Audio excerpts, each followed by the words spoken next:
Bismillahirrahmanirrahim. Assalamualaikum warahmatullahi wabarakatuh. Innal hamdalillah nahmaduhu wa nasta'inuhu wa nastaghfiruh wa na'udzu billahi min shururi anfusina wa min sayyiati a'malina may yahdihillahu fala mudilla lahu wa may yudlilhu fala hadiya lahu. Asyhadu an la ilaha illallah wahdahu la syarika lahu wa asyhadu anna Muhammadan abduhu wa rasuluh. Allahumma sholli ala Muhammad wa ala alihi wa sahbihi wa man tabi'ahu bil huda ila yaumil qiyamah. Qala Allah ta'ala a'udzu billahi minasyaitonir rajim. Ya ayyuhalladzina amanu taqullaha haqqa tuqatih wa la tamutunna illa wa antum muslimun. Ya ayyuhan nasu ubudu rabbakumul ladzi khalaqakum min nafsin wahidah wa khalaqa minha zawjaha wa bassa minhuma rijalan katsiran wa nisaa wa taqullaha alladzi tasaaluna bihi wal arham innallaha kana 'alaikum raqiba. Ya ayyuhalladzina amanu taqullaha wa qulu qawlan sadida yuslih lakum a'malakum wa yaghfir lakum dzunubakum wa may yuti'illaha wa rasulahu faqad faza fawzan 'azima. Amma ba'd. Fa inna asdaqal hadithi kitabullah wa khairal hadi hadi Muhammad sallallahu alaihi wasallam wa syarrul umuri muhdatsatuha wa kullu muhdatsatin bid'ah wa kullu bid'atin dhalalah wa kullu dhalalatin finnar. Amma ba'd. Jamaah kuliah subuh Masjid Al-Manar yang semoga Allah muliakan. Alhamdulillah kita pada pagi hari ini kita masih bisa diberi kesempatan untuk bertemu kembali mempelajari membaca kitab Riyadhus Shalihin di mana pada pagi hari ini kita masih berada pada bab sabar, bab yang memang senantiasa harus kita ada di dalamnya, yaitu sifat sabar, baik sabar di dalam persiapan kita berbuat, sabar ketika kita sedang melaksanakan perbuatan, ataupun sabar ketika kita telah selesai melaksanakan kegiatan, entah itu perbuatan yang sifatnya muamalah ibadah ataupun yang lain. Oleh karena itu mari kita mengambil manfaat dari beberapa hadis atau ayat-ayat yang Allah firmankan di dalam Al-Quran melalui satu kitab Riyadhus Shalihin ini. Kita sampai pada hadis yang ke-48 dari sahabat Mu'adz bin Anas, Wan Mu'adz bin Anas radhiyallahu anhu anna Nabiyya sallallahu alaihi wasallam qala. Dari sahabat Mu'adz bin Anas radhiyallahu anhu bahwa Nabi sallallahu alaihi wasallam bersabda, Man kadhama ghaidun, barang siapa yang mampu menahan amarahnya, wa huwa qadirun ala ayyum fidahu, padahal dia mampu untuk merealisasikan, melampiaskan, melaksanakan amarahnya ini, apa itu? Da'ahu subhanahu wa ta'ala ala ru'usil khalaiki yaumal qiyamah. Niscaya Allah subhanahu wa ta'ala akan memanggilnya di hadapan segenap makhluknya, di segenap manusia pada hari kiamat. Hatta yuhayyirahu minal huril in masya'a, sehingga dia dipersilahkan memilih bidadari yang dikehendakinya. Rawahu Abu Dawud wa Tirmidzi wa qala haditsun hasan. Berkata diriwayatkan oleh Abu Dawud dan Tirmidzi, dan beliau berkata bahwa hadis ini hasan. Jamaah yang dimuliakan Allah Subhanahu wa taala, hadis ini lumayan pendek, tetapi makna yang di dalamnya itu bisa kita mengambil banyak manfaat. Rasulullah SAW bersabda pada hadis ini, Man kagoma ghaidan, bahwa siapapun itu, man itu siapapun itu, ya bisa kecil ataupun besar, bisa laki-laki ataupun perempuan, bisa dia itu adalah orang-orang biasa ataupun juga orang-orang yang pembesar-pembesar siapa saja ya, atau kemudian bahkan rakyat-rakyat jelata pun yaitu masuk di dalam hadis ini. Jadi siapa saja kadzama ghaidun ya, ghaido itu ya marah yang marah sing tenanan begitu. Man kadzama ghaidun, barang siapa yang mampu menahan marah ya, wa huwa qadirun ala ayyum fidahu, dan dia mampu melaksanakan marahnya itu. Jadi kalau marah tidak mampu melaksanakan marahnya ya, karena sesuatu yang tidak sesuai dengan kenyataan harapan ya, maka seseorang bisa sangat marah. Tetapi kalau tidak mampu melaksanakan melaksanakan marahnya ini, berarti dia cuma kesal saja. Biasanya kalau seperti ini berarti orang yang punya sifat marah tadi, yang kesal tadi itu, yang membuat marah itu adalah orang yang lebih besar ya, atau pembesarnya. Tetapi ini seperti yang dibuat marah itu, adalah yang lebih besar, sehingga dia mampu merealisasikan marahnya. Misalnya seorang atasan ya dibuat marah oleh anak buahnya ya, jadi seorang pimpinan dibuat marah oleh rakyatnya ya, itu mampu merealisasikan marahnya.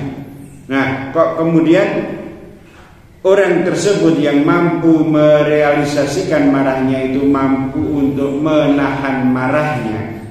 Jadi tidak melampiaskan, tidak merealisasikan marahnya. Dia kemudian bisa mengendalikan diri, ya, sabar, dalam pengertian dia tidak melaksanakan marahnya itu, padahal ada kemampuan untuk melaksanakan marahnya itu. Maka ini akan memberikan satu akibat kebaikan pada orang pelaku marah ini, yaitu dahwahu ta'ala ala ru'usil khalaiki yaumal qiyamah. Maka nanti Allah akan memanggilnya di hadapan para manusia seluruhnya. Jadi memanggil, disebut-sebut orang ini. Ya, ini dulu ada peristiwa seperti ini, ada kesempatan seperti ini, ya. Kemudian dia tidak marah, kemudian dia nanti di hari kiamat dia disebut-sebut, dipanggil, kemudian diberikan hadiah. Hatta yuhayyiru minal huril in masa, diberikan hadiah untuk memilih pada bidadari yang dia kehendaki. Jadi ini ada bidadari itu ternyata cantiknya orang sama berarti ya. Ya kon memilih kok, orang kon mengambil. Kalau mengambil saja itu berarti bidadari itu doai gitu. Tetapi berarti ini macam-macam sekali. Ya, ini ada macam-macam sekali. Ya, kecantikannya, jenis kecantikannya itu podo karo rasa itu mungkin podo dene enak, asin karo legi itu mangsane ya enak semua gitu ya. Kayak wanita di Indonesia gimana? Nggih, ya. Jadi wanita tercantik di Indonesia sama tercantik di Belanda sama tercantik di berbagai macam suku itu berbeda-beda ya. Bidadari wallahu alam itu juga kecantikannya berbeda-beda, dan itu kemudian orang yang mampu menahan marahnya padahal mampu merealisasikan sifat marahnya ini. Nah, nanti itu ada pujian dari Allah. Dia diberikan hadiah, silahkan karena kamu melaksanakan perintah yang mampu menahan marah, padahal kamu mampu merealisasikan marahnya itu, maka silahkan kamu diberi pahala, diberi imbalan ya, diberi imbalan untuk boleh memilih dari bidadari yang dia kehendaki. Jamaah yang dimuliakan Allah Subhanahu wa taala, dari hadis ini kita bisa mengambil manfaat bahwa yang namanya ibadah itu bisa ada dua jenis, yaitu melaksanakan perintah ataupun tidak melakukan sesuatu. Kalau misalnya sholat itu, maka sholatlah, maka melaksanakan sholat itu adalah ibadah. Zakat atau perintah-perintah yang syariat-syariat yang biasa kita jalani, kon zakat, kon haji, kon infak, kon sedekah, kon puasa, itu adalah perintah-perintah ibadah yang sifatnya untuk melakukan sesuatu. Nah, ada ibadah-ibadah yang untuk tidak melakukan sesuatu. Contohnya adalah marah ini. Jadi kon menahan marah ini adalah satu bentuk ibadah lain. Ya, oleh karena itu melaksanakan perintah ini, yaitu menahan marah, itu juga merupakan satu ibadah. Sehingga meninggalkan marah itu merupakan satu bentuk pelaksanaan ibadah, sehingga Allah memberikan balasan. Ya, jadi kalau karena dia melaksanakan ibadah yaitu dengan menahan marah, maka Allah memberikan balasan. Nah, ini balasannya diiming-imingi dengan bidadari. Dipersilakan untuk memilih bidadari. Kembali kepada lafal hadis man, itu siapa saja, itu berarti bukan hanya laki-laki saja, wanita, wallahu a'lam. Ya, Allah menggunakan kosakata, menggunakan peribahasa atau menggunakan bahasa-bahasa di dalam hadis maupun Al-Quran itu dengan nilai-nilai kesusastraan yang tinggi. Artinya orang laki-laki secara umum itu yang disebut yang punya naluri pengen sesuatu, terutama dalam hal nafsu, itu kan laki-laki. Maka kemudian dipameri wanita.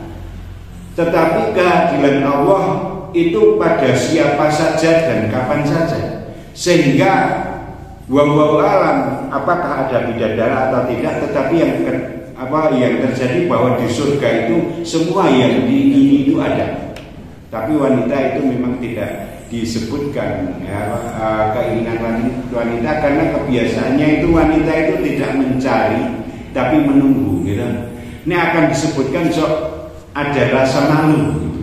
Sehingga lafal-lafal hadis itu secara umum ataupun juga ayat-ayat itu menyebutkan tentang kalau dalam hal yang sifatnya lain jenis itu yang disebutkan laki-laki, karena laki-laki itu yang suka mencari, gitu. Maka bidadara tidak disebutkan, tetapi keadilan Allah dimanapun ada. Wallahu alam nanti bentuknya seperti apa, ya.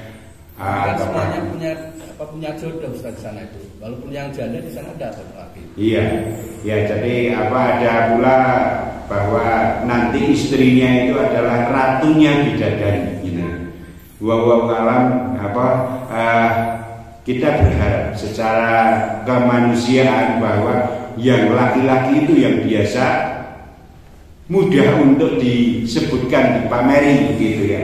Sehingga pada hadis ini disebutkan tentang bidadari, gitu ya. Biasa kalau orang bersemangat, tetapi keadilan Allah itu pada siapa saja. Dan man tadi, ya, man kadzama ghaidun, barang siapa yang mampu menahan amarahnya, itu berarti yang bisa marah itu kan bisa laki-laki, bisa perempuan, bisa kecil, bisa besar, ya. Siapa saja, dan Allah maha adil. Dia Allah akan memberikan balasan. Balasannya apa? Nek wong lanang disembunyikan atau tidak disebutkan. Nek wong lanang silakan untuk memilih bidadari. Nek wong wedok bagaimana? Allah maha adil, wallahu a'lam. Nanti seperti apa balasan orang-orang yang pelakunya itu adalah perempuan. Nah, kembali kepada faedah hadis, bahwa hadis di antara faedah hadisnya bahwa macam-macam ibadah itu ada dua macam, yaitu yang pertama adalah melaksanakan perintah, dan yang kedua adalah meninggalkan sesuatu. Nah, dan marah ini adalah sesuatu perintah untuk meninggalkan amarahnya itu. Demikian juga tidak sekedar marahnya, tetapi penyebab kemarahannya pun juga harus dihindari. Ya, ini men ora marah aku kudune ya nek upamane milih anak buah ya ora gampang sing nganu, ora gampang sing marahi jengkel. Ya, nanggon posisi-posisi tertentu aja sing gampang jengkel langsung pilih ya, didudukkan, harus pada tempatnya yang sesuai, jangan membuat marah. Jadi kalaupun kemudian misalnya meninggalkan zina akan disuruh meninggalkan ya, tetapi kemudian penyebab jangan mendekati zina, mendekati juga tidak boleh. Demikian juga marah itu kalau menahan, maka penyebab kemarahan pun juga untuk dihindari. Jangan sampai kemudian melaksanakan penyebab marah. Oleh karena itu kita harus bisa menahan marah dan menghindari penyebab dari kemarahan. Bukti dari bahwa menahan kemarahan ini adalah ibadah, karena kemudian di terusan hadisnya ini ada iming-iming hadiah. Nah, hadiah itu diberikan karena sesuatu melaksanakan sesuatu yang Allah ridhai. Sesuatu yang Allah ridhai ini pada umumnya adalah ibadah. Maka menahan amarah itu adalah sebuah bentuk ibadah. Ya. Marah boleh tidak? Dalam posisi tertentu itu marah ada dan boleh. Ya. Tetapi marah itu pun juga ada sifat, ada dua hal. Ada yang sifatnya itu marah, ya, marah bahkan marah terpuji. Loh, kok iso marah terpuji? Kalau misalnya kita secara kemanusiaan yang dilukai, dihina, kita bisa sabar. Tetapi kalau agama kita yang tentang hak-hak Allah dilukai, dilanggar, maka marahnya kita itu adalah marah yang terpuji. Barang siapa yang melihat satu kemungkaran, maka ubahlah, ya. Itu ubahlah dengan tangan kamu. Ya, kalau tidak ya dengan lisan kamu. Kalau tidak ya berdoa dengan hati kamu. Nah, itu marahnya kita kalau hak Allah dilanggar, maka itu adalah marah yang terpuji. Tetapi marah yang sifatnya bukan melanggar hak Allah, maka itu disuruh menahan. Kemudian menahan marah yang dapat pahala itu yang seperti apa? Yang kemudian ada penyebabnya. Kalau nggak ada penyebabnya, sekarang ini kan kita sedang tidak marah, ya kita tidak dapat ganjaran menahan marah. Ya, kita kan sedang tidak marah, bukan itu. Ya, itu berarti menahan tidak marahnya kita yang sekarang ini, dalam kondisi sekarang ini itu tidak dapat pahala karena memang tidak ada sebabnya. Ya, sama dengan yang lain, misalnya minum khamar. Mengapa kita tidak minum khamar sekarang? Karena kita tidak ada penyebabnya minum khamar. Kalau kemudian ada ditawarkan minum khamar, kita menolaknya kita dari minum khamar, itulah berpahala. Demikian juga marah. Kalau sedang tidak apa-apa, ya kita tidak apa-apa, ya kita tidak dapat pahala menahan marah. Menahan marah itu dapat pahala ketika ada penyebab marahnya. Demikian juga tadi, kita tidak zina, ya, tidak zinanya sekarang ini kan tidak ada penyebabnya, maka tidak berpahala. Tetapi kemudian ketika ada sebabnya, ada kesempatannya kita menghindari, ya, perbuatan zina, maka disitulah pahalanya. Seperti pada hadis yang pernah kita bahas, ya, tentang 3 orang yang terjebak di dalam gua. Dia menceritakan, ya, tentang suatu peristiwa, sangat menginginkan terhadap keponakannya yang masih keponakannya. kemudian ada kesempatan ketika keponakannya itu mengadu tentang masalahnya dan kemudian akan beri, ya saya berikan, tetapi kamu harus menuruti keinginan saya. Nah, ketika sampai pada saat tertentu, ya sudah kaki di antara dua kaki, ya, maka kemudian dia ingat dan meninggalkan perbuatan itu. Aku takut kepada Allah, ya, takutlah pada Allah maka aku takut kepada Allah, dan meninggalkan padahal itu adalah seseorang yang sangat dicintai, sangat diingini. Nah, perbuatan ketika itulah yang berpahala. Tetapi kalau tidak ada sebab, tidak berpahala. Misalnya sekarang ini kan tidak ada sebab, kita tidak minum khamr, kita tidak melakukan zina. Ya, sekarang ini karena tidak sedang menghadapi sebab itu, maka ya tidak berpahala. Ya. Apakah kemudian melakukannya terus tidak berdosa? Berdosa, ya. Pada saat akan melakukan dia meninggalkan, ya, seperti cerita di dalam hadis tadi, maka pada saat itulah dia mendapatkan pahala dari meninggalkan sesuatu. Demikian juga tentang marah ini, ya, marah yang berpahala yaitu ketika ada sebabnya, kemudian dia mampu menahan marahnya, tetapi dalam hal yang pas, pada marah yang pas, bukan pada sembarang marah. Ya, ada ketika hak-hak Allah dilanggar, justru harus marah, dan marah ketika hak-hak Allah dilanggar itu adalah marah yang terpuji.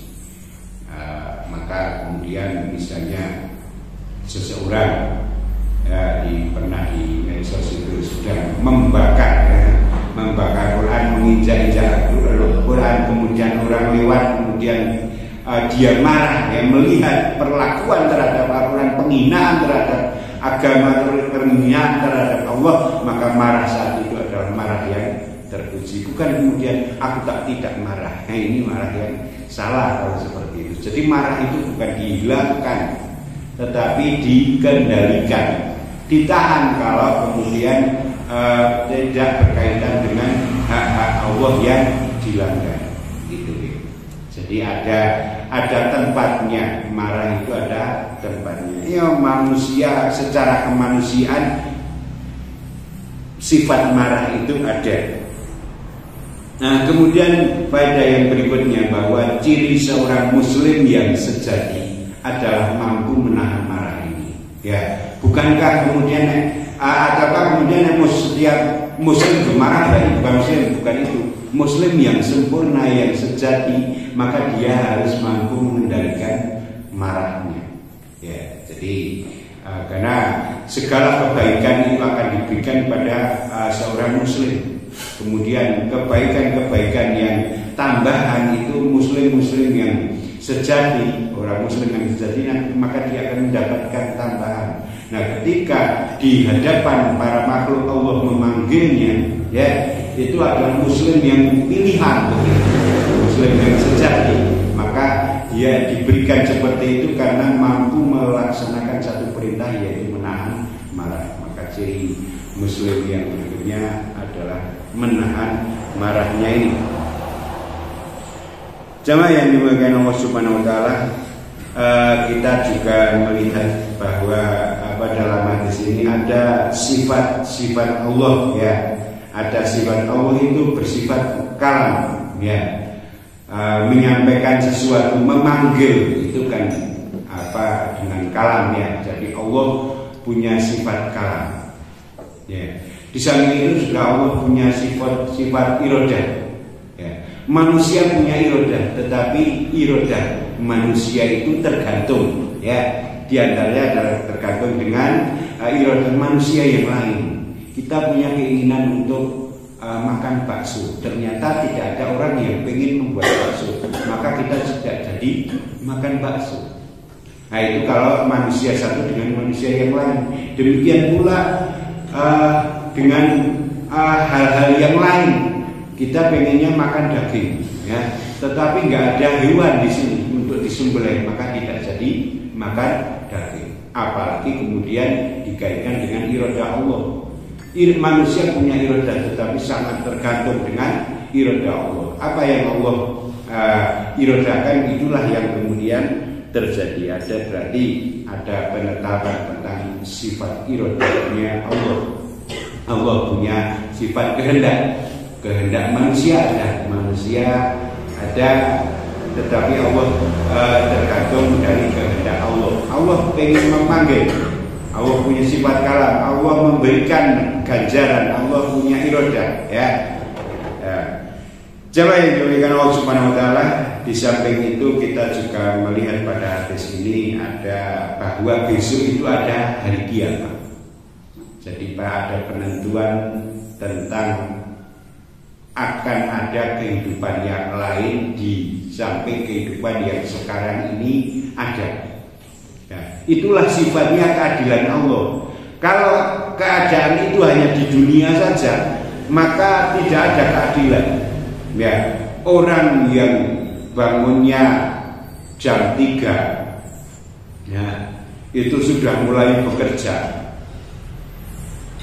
Baru kemudian bahkan nanti pulang itu setelah ba'da isya baru pulang. Kehidupannya itu ya tidak seperti orang yang ngantornya itu jam 8, nanti jam 2 sudah pulang. Secara umum seperti itu, sing ngantor kan luwih mulya timbangane sing mangkat isuk umun-umun kae. Berarti ini tidak ada keadilan di dunia ini secara umum. Dan orang yang berbuat baik tapi kok malah ngerkoso, sementara kae sing penjahat. Nah, sing penjahat kae aware nakali wong kita mulya banget. Itu kalau di dunia seperti itu. Jadi tidak ada keadilan yang sesungguhnya di dunia itu. Maka dengan penetapan adanya akhirat, itulah justru akan ada nanti keadilan yang sesungguhnya. Ya, jadi orang yang tadinya yang berangkat subuh, ya, sampai malam baru pulang, kalau kemudian dia melakukan niat mencari rezekinya itu karena Allah, ya, maka dia tidak sekedar mendapatkan rezeki yang sifatnya langsung di dunia, tetapi dia akan mendapatkan pahala, ya, karena setiap tetesan keringatnya, ya, setiap detik waktunya itu yang dilandasi dengan iman dan mengharapkan pahala dari Allah, maka itu nanti akan ada balasannya. Jadi ada di hadis ini bahwa besok itu ada hari kiamat, penetapan adanya hari kiamat, dan itu nanti ada di situ ada balasan, ya. Jadi orang yang dulu menahan marah, padahal mampu menahan marah, besok nanti akan ada balasannya, ya. Ya, berarti penetapan bahwa besok di hari kiamat itu ada balasannya, keadilannya ada. Wong mampu marah, mampu dan bisa dia boleh melaksanakan marahnya, kemudian di atasannya dan ada penyebabnya, tetapi dia mampu menahan, nanti Allah akan balas. Ya, hari pembalasan, hari kiamat itu disitulah keadilan yang sesungguhnya. Jadi orang yang membuat marah ya nanti dapat keadilan. Ya, kenapa kemudian membuat marah? Kemudian orang yang menahan marah juga mendapat keadilan. Ini balasan orang yang kan seharusnya kamu mampu melaksanakan, merealisasikan marahnya, kok tidak tidak melaksanakan marahnya, berarti ini akan ada balasannya. Jamaah yang dimuliakan Allah Subhanahu wa taala, juga ada faedah bahwa menahan marah, ya, memberi maaf. Menahan marah kan berarti memberi maaf, ya. Menahan marah, memberi maaf itu adalah sebuah perbuatan yang terpuji begitu, ya, sehingga kemudian bentuk pujiannya adalah berupa pahala. Oleh karena itu, ya, mari, ya, kita mencoba berlatih ketika situasi tidak menguntungkan, situasi itu membuat kita tidak nyaman, ya, sesuatu yang kemudian menyakiti hak-hak kita sebagai manusia, itu kita menahan marah. Bagaimana kemudian dicontohkan oleh Rasulullah SAW terhadap orang Arab Badui yang kemudian mampir di masjid, kemudian dia di pojokan kencing seperti itu, ya. Kudune kan mampu Rasulullah ukeh bolone sahabat-sahabat karena itu ada di dalam majlis dan akan berbuat apa saja mampu, tetapi menahan marah, ya. Jangan kayak orang ngerti, ya, terhadap orang yang tidak tahu ya tidak marahnya. Diberitahu masjid itu tempatnya orang berzikir, maka jangan melakukan perbuatan seperti itu, membuang kotoran yang tidak di sini. Kemudian menyuruh untuk mengguyur dengan satu ember, ya, tempatnya seperti apa wawalam, tapi untuk diguyur dengan air, gitu apa yang dilakukan oleh Arab Badui. Kemudian contoh-contoh yang lain yang Rasulullah SAW mampu marah tetapi menahan marahnya itu, ya, kita mencontoh bagaimana Rasulullah SAW menahan marah. Tetapi tentang ketika hak-hak Allah dilanggar, maka marah itu adalah sesuatu yang terpuji. Ini menghina Rasulullah, menghina Allah, ya, bahkan menghina Allah, maka kita wajib marah, ya. Nah, marahnya kita ya terukur, ya, terukur itu ya, kemudian kita tidak berlebihan, ya, sesuai dengan yang dilakukan itu. Sama Subhanahu wa taala. Kita lanjutkan satu lagi biar mantap tertibnya. Dari sahabat Abu Hurairah radhiyallahu anhu, beliau berkata Rasulullah SAW bersabda, ma yazalul bala'u bil mu'minin wal mu'minat. Anna, dari sahabat Abu Hurairah, anna rajulan qala lin Nabi sallallahu alaihi wasallam ausini qala la taghdab farad dada miraron qala la taghdab. Jadi ada seorang laki-laki yang kemudian datang kepada Rasulullah, ausini, berikanlah aku wasiat, ya. Ya, maka kemudian la taghdab, Rasulullah menjawab jangan marah, ya. Kemudian datanglah minta lagi, kemudian dijawab lagi jangan marah. Artinya apa ini? Tidak sekedar minta nasihat dengan minta wasiat, dengan minta ilmu itu berbeda. Ketika minta nasihat ausini itu wasiatilah aku, wasiat. Yang namanya wasiat itu kan sesuatu yang diagungkan, diugemi, dipakai, akan selalu dijaga, ya. Jadi sahabat ini dengan sungguh-sungguh minta wasiat, dan wasiat yang Rasulullah SAW jangan marah. Jadi kemudian minta beberapa kali lagi, mengulanginya lagi beberapa kali, beliau tetap mengatakan jangan marah. Artinya perintah untuk menahan marah ini adalah sesuatu yang sangat penting, sehingga dijadikan Rasulullah SAW sebagai wasiat kepada seseorang, sehingga jangan mudah marah, ya. Jangan mudah marah, jangan marah. Itu adalah wasiat. Wasiat itu adalah sesuatu yang terus dipegang, ya, karena sifatnya itu tidak sekedar perkataan ilmu saja, pengingat saja, tetapi wasiat itu sesuatu yang harus benar-benar dipegang dan kemudian laksanakan kalau itu sebuah perintah, atau ditinggalkan kalau itu sebuah larangan, ya. Maka kemudian wasiatnya Rasulullah adalah jangan marah. Maka ini adalah sesuatu yang sangat penting, ya, untuk meninggalkan marah.